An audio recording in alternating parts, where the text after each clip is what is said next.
नमस्कार दर्शक बंधु। आज आम स्वास्थ्य संबंधी इनफॉरमेशन रे जानिबा जे आस्थमा बा गाँवली भाषा बा प्रचलित भाषा आम ताको आजमा बोली कहू। आजमा कहले कौन बुझंती बा आजमा रोगटी कौन आम ता विषय जानिबा। दर्शक बंधु आपण माने लक्ष्य करथिबे ए शीत ऋतु समय ए शीत ऋतु जस्ट सरुथुबो बसंत ऋतु स्टार्ट होतिबो। ए समय रे प्राय लोकंकु ए आजमा रोगटी होता है।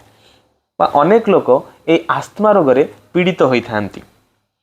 दर्शक बंधु यार मुख्य कारण होची ए शीत दिनटी शुष्क ऋतु एवं शीत दिन रे वायुमंडल रे अधिक धूलिकणा उपस्थित थाए एवं शीत दिन सरी जाउथिबो बसंत ऋतु आरंभ होथिबो। बसंत ऋतु समय रे अनेक गुड़िए सुगंधित फूल फुटंती एवं सेमानकर पराग संगमन होता है।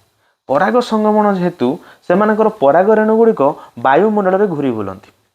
दर्शक बंधु ये पराग रेणु गुड़िक अथवा जदि ये धूलिकणा गुड़िक आमर श्वास नासा अग्र दे बा नस्ट्रिल दे बा नाक दे जदि आम शरीर भीतर को प्रवेश कला ताले आम शरीर रे थिबा माक्रोफेजेस बा आम शरीर रे गोटे प्रकार रोग प्रतिरोधक सेल बा कोष अच्छी जहाँकि ये फॉरेन बॉडी को चिन्ह पारे बा ये रेणु को चिन्ह पारे एवं ताहा एगेंस्ट रे बा ता प्रतिबदल रे से माने आम शरीर रे एंटीबॉडी तैयारी करिथांती। दर्शक बंधु जो एंटीबॉडी टी परवर्ती समय रे से एंटीबॉडी टी आम श्वासनली रे प्रदाह सृष्टि करता है। ये एंटीबॉडी गुड़िक आम श्वासनली रे प्रदाह बा इन्फ्लामेशन तैयारी करथांती जहाँ फल आम श्वासनलीर बाटटी बा आम श्वासनली भितर थिबा लुमेनटी कौन होता है फुली जाई थाए एवं से रास्ताटी को बंद कर दे थाए।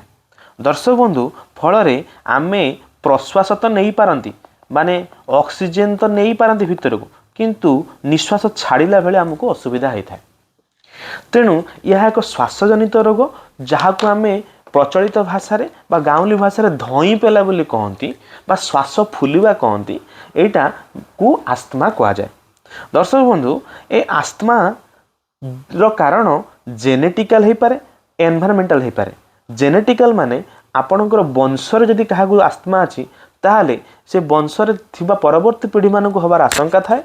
जदि एमिति कहा वंशरे न थाई मध्य परिवेश जनित जदि क्लाइमेट परिवर्तन हैला माने जलवायु परिवर्तन हैला जदि परिवेश रे माने हमरो वायुमंडल रे जदि अधिक धूलिकणा बा मिस्ट बा फॉग जदि हमरो अधिक प्रेजेंट हैला ताहाले भी आस्थमा हेई पारे। दर्शक बंधु सबुठार भल उपाय हैला ए शीत दिन रे आपण नासापथ को मास्क द्वारा घोड़े रखंतु एवं जदि एथिरे निवारण हेई न पारुची ताले दर्शक बंधु निकटस्थ स्वास्थ्य केंद्र को जाआंतु एवं डाक्तर सहित परामर्श करंतु।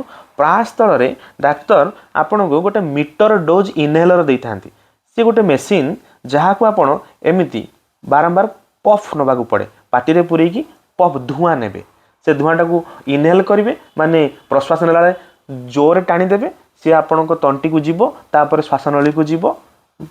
दर्शक बंधु ये मन रखु ए मीटर डोज इनहेलर बा ये जो इनहेलर नहीं सारा पर आपण मुह धोइबा को केबे भी भूलिबे नहीं। यदि मुह न धोउचंती ताहाले आपण को फंगल इन्फेक्शन हबार चांसेस अछि। दर्शक बंधु खाली एतिकी नुह आपण को डाक्तर विभिन्न प्रकार औषध भी दे पारंती जथा इप्राट्रोपियम ब्रोमाइड गोटे नेबुलाइजेशन जहाँ को धुआं साहाय्य दिया जाए नहले टैबलेट आकार रे मॉन्टेलुकास्ट जाफ्रेलोकास्ट भी डाक्तर माने दे थांती। तेणु ये सब औषध नेबा आगु डाक्तर सहित नितांत भावे परामर्श करि नियंतु। धन्यवाद।